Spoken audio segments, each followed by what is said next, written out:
BBC Bangla আপনাদের স্বাগত। আজ আপনাদের সাথে লন্ডন স্টুডিও থেকে আছি মানসী বড়ুয়া, আর ঢাকায় আমার সাথে থাকছেন আকবর হোসেন। বাংলাদেশের সর্বশেষ গুরুত্বপূর্ণ আপডেট সংবাদে আপনাকে স্বাগত। শুরুতেই সংবাদ শিরোনাম, পরে বিস্তারিত। প্রথমে জানাব, লোডশেডিংয়ে জনরোষ, পুলিশের নিরাপত্তা চাইল ৮০ পল্লী বিদ্যুৎ সমিতি। জ্বালানি সংকট, বিদ্যুৎ বিভ্রাট, লোডশেডিং বৃদ্ধি পাওয়াকে কেন্দ্র করে হামলার আশঙ্কায় দেশের ৮০টি পল্লী বিদ্যুৎ সমিতির অফিসের নিরাপত্তা চেয়ে পুলিশকে চিঠি দেওয়া হয়েছে। এই ঘটনায় এসব পল্লী বিদ্যুৎ অফিসে ভাঙচুরের ঘটনা ঘটতে পারে বিধায় তারা জরুরি নিরাপত্তার জন্য পুলিশকে চিঠি দিয়েছে।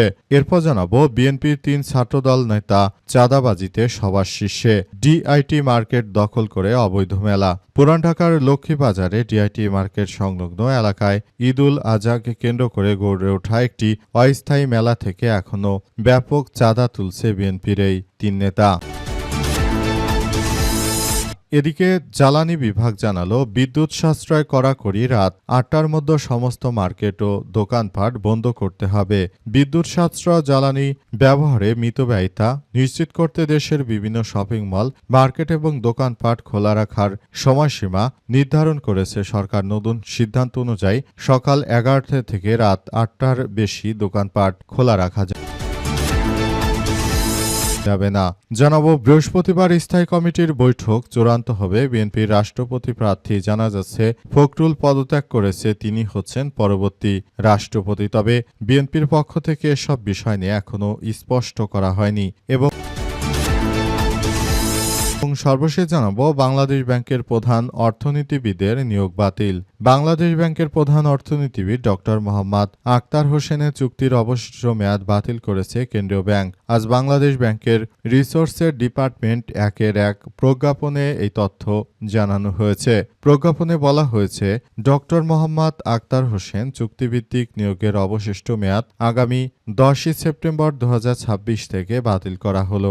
১ জুলাই ড আখতার হোসেনকে বাংলাদেশ ব্যাংকের প্রধান অর্থনীতিবিদ হিসেবে ২ বছরের জন্য চুক্তিভিত্তিক নিয়োগ দেওয়া হয়েছিল। সেই হিসেবে তার নিয়োগের মেয়াদ শেষ হওয়ার এখনও প্রায় ১০ মাস বাকি। প্রিয় দর্শক, এতক্ষণ শুনছিলেন সংবাদ শিরোনাম, এবারে বিস্তারিত। তবে তার আগে বন্ধুরা, অনুরোধ থাকবে এই সংবাদটিতে একটি লাইক দিন।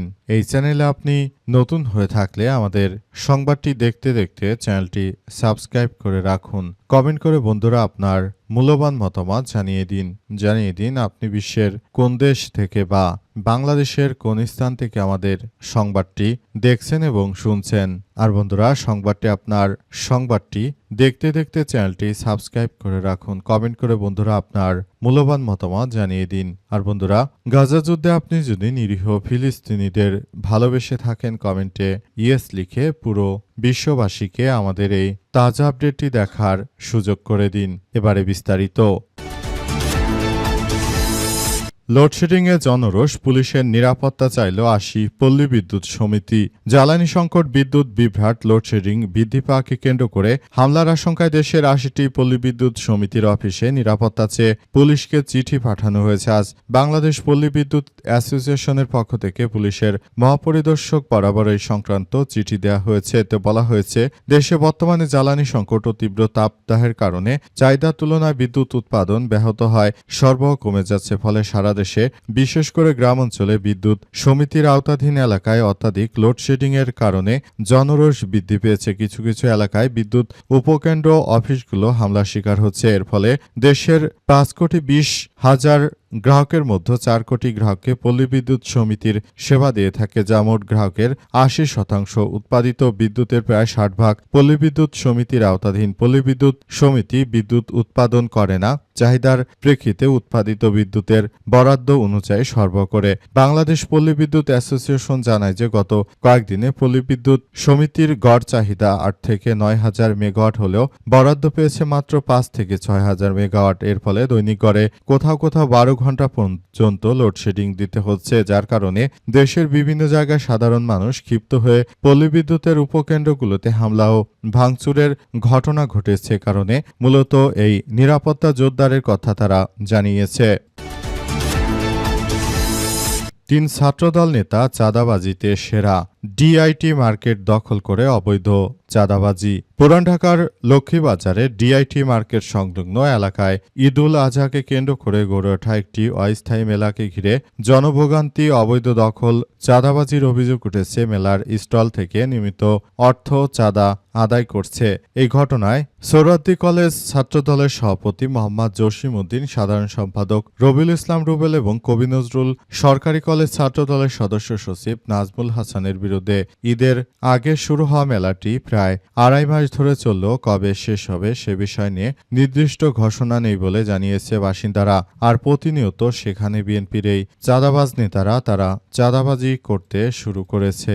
অবস্থায় প্রতিনিয়ত আসলে ব্যাপক কার্যক্রম চলছে এবং সেখানে বিএনপির এই সন্ত্রাসী গ্রুপরা তারা মূলত চাঁদাবাজি করে বেড়াচ্ছে। অবস্থায় এই চাঁদাবাজির পরিমাণ এতটাই বেড়ে গেছে যে পুরো বাংলাদেশটাকে তারা একটি ভয়াবহ বিপর্যয়কর পরিস্থিতির মধ্যে ঠেলে দিচ্ছে। অবস্থায় সবাইকে আরও বেশি সতর্ক থাকার জন্য বলা হচ্ছে। দেশে যেভাবে অবৈধ বিদ্যুতের সংযোগ দিয়েও তারা চাঁদাবাজি করছে, বিভিন্ন জায়গায় তারা চাঁদাবাজি, রাহাজানি, ছিনতাই করে দেশটাকে এক ভয়াবহ সন্ত্রাসের দিকে ঠেলে দিচ্ছে। বিএনপির এই সরকারি অতীতেও যখন ক্ষমতায় এসেছে প্রতিবারই তারা সাধারণ মানুষকে বিদ্যুৎ দিতে পারেনি, দিয়েছে ছিনতাই, চাঁদাবাজির মতো সন্ত্রাসিতা।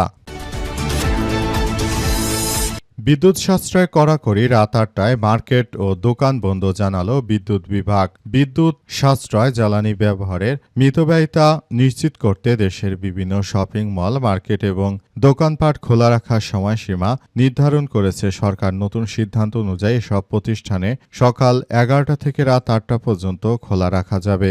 একই সঙ্গে আলোকিত বিলবোর্ড রাত ৭টার মধ্যে বন্ধ করতে হবে এবং সব ধরনের আলোকসজ্জা বন্ধ রাখার নির্দেশ দেওয়া হয়েছে। আজ রাতে পল্লী বিদ্যুৎ, জ্বালানি ও খনিজ সম্পদ মন্ত্রণালয়ের বিদ্যুৎ বিভাগের সমন্বয় ২ শাখা থেকে সংক্রান্ত নির্দেশনা জারি করা হয়েছে।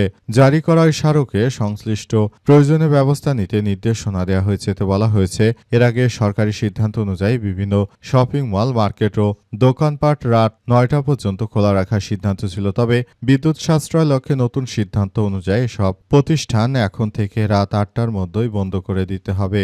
এতে করে ব্যবসা বাণিজ্যতে এক ধস নামার আশঙ্কা করা হচ্ছে। দেশে এভাবে যদি বিদ্যুৎ নাই দিতে পারে, দেশে যদি এভাবে ধস নেমে যায়, সেক্ষেত্রে সারা দেশ জুড়ে এক ভয়াবহ বিপর্যয়কর পরিস্থিতির সৃষ্টি হবে। বর্তমান সরকার তাদের কাজই হচ্ছে বিভিন্ন জায়গা থেকে চাঁদা উঠে শুধু খাই করা। দেশের মানুষের যে এত গুরুত্বপূর্ণ একটি বিষয় হচ্ছে বিদ্যুৎ, সেই বিদ্যুৎই তারা দিতে পারছে না। তাহলে কি প্রয়োজন ছিল এই সরকারকে ক্ষমতায় আসার? দেশে ইনু সরকার থাকতে তো এত সমস্যা দেখা যায়নি। বর্তমান সরকার ক্ষমতায় আসার পর এমন কেন বিদ্যুতের সংকট দেখা দিয়েছে? তারা এলএনজি টার্মিনালের সমস্যার কথা বললেও প্রকৃতপক্ষে এলএনজি টার্মিনালের সমস্যা ঠিক হতে ঠিক কতদিন লাগবে এবং কবে ঠিক হবে বিষয়টি তারা কিন্তু কিছুই জনগণের সামনে পরিষ্কার করছে না। অবস্থায় জনগণ যদি এই সরকারের বিরুদ্ধে এখন থেকে মাঠে না নামে, তাহলে ভবিষ্যতে তাদের জন্য আরও এক ভয়াবহ বিপর্যয়কর পরিস্থিতি অপেক্ষা করছে। অবস্থায় সবাইকে আরও সতর্ক থেকে তারপর কার্যক্রম চালিয়ে যেতে হবে বলে উল্লেখ করা হয়েছে। বৃহস্পতিবার স্থায়ী কমিটির বৈঠক, চূড়ান্ত হবে বিএনপির রাষ্ট্রপতি প্রার্থী।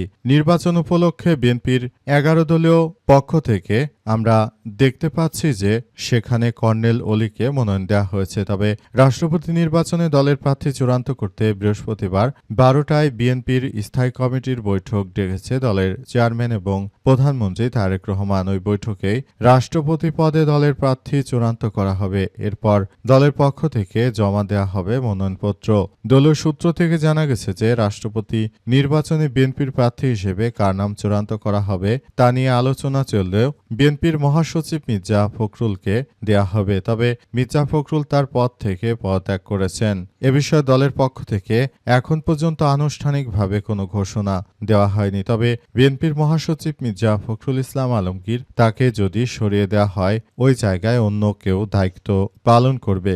বিএনপির মহাসচিব মির্জা ফখরুল ইসলাম আলমগীর তিনি এই মুহূর্তে স্থানীয় সরকার ও পল্লী সমবায় মন্ত্রী হিসেবে তিনি দায়িত্ব পালন করছেন এবং তিনি মূলত নতুন করে আবার সবকিছু করতে শুরু করেছেন। তিনি নতুন করে আবার দায়িত্ব গ্রহণ করার পর আসলে বিষয়গুলোকে তিনি খুব গুরুত্ব সহকারে আবার কার্যক্রম চালানোর কথা বলছেন।